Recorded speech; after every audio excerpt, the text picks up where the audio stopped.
President Bush has been re-elected for a second term in the White House. He said he would do his best to serve all Americans. I see a great day coming for our country, and I am eager for the work ahead. God bless you, and may God bless America. 1 hour earlier, the Democratic contender John Kerry conceded. But it is now clear that even when all the provisional ballots are counted, which they will be, there won't be enough outstanding votes for us to be able to win Ohio. And therefore, we cannot win this election.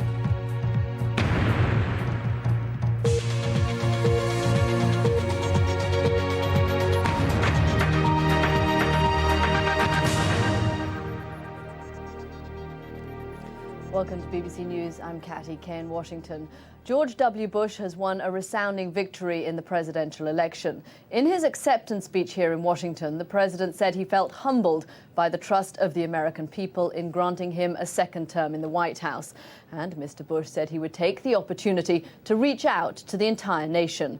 For his part, Senator John Kerry said he had had a phone call with Mr. Bush in which he had spoken of the desperate need for unity in America.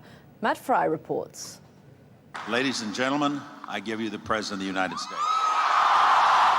Sweet words, again. And after this election victory, they must sound so much sweeter.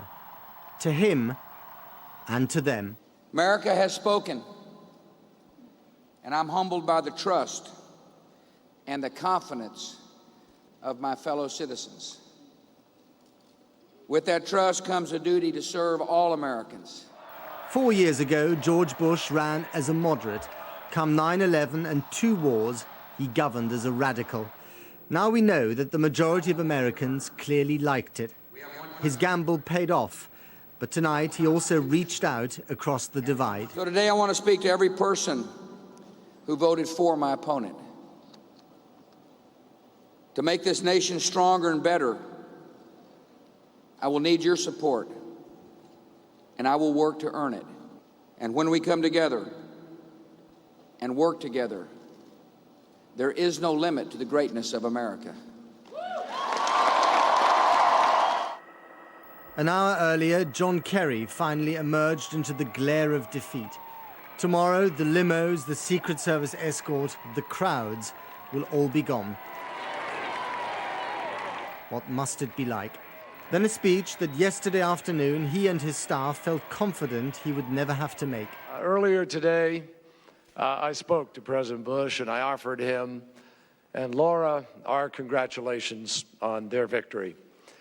We had a good conversation, and we talked about the danger of division in our country and the need, the desperate need for unity, for finding the common ground, coming together.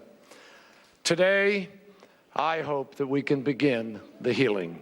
And finally, a glimpse of public emotion from a man who had always shown so little.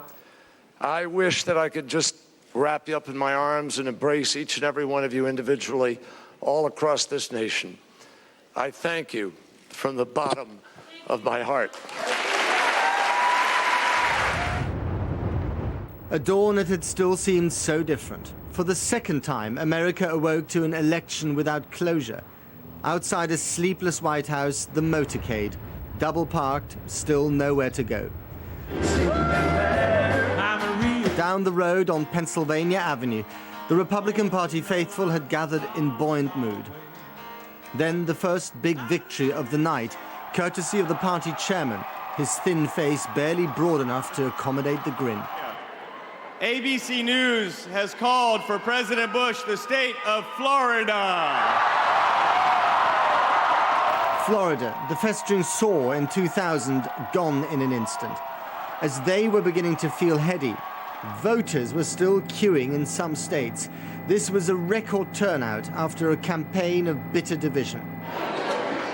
Now all eyes on Ohio, the one state that both sides had always said would decide this election. Cue the confusion. We're going to come back here to Democracy Plaza, decision 2004. We have to await.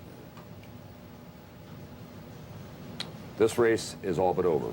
President Bush is our projected winner in the state of Ohio. But it wasn't as simple as that. The long wait continued into the sleepless night, the victory party put on hold until the waking hours, and that phone call from senator to president. One cannot overstate the scale of the victory or the sense of vindication for the president and for his party. America may still be divided, but it has also shifted to the right, in the White House, in the Senate, and in the heartland. George Bush now has a very clear mandate. The question is, will he use it to unite or to divide? Matt Frei, BBC News, at the White House.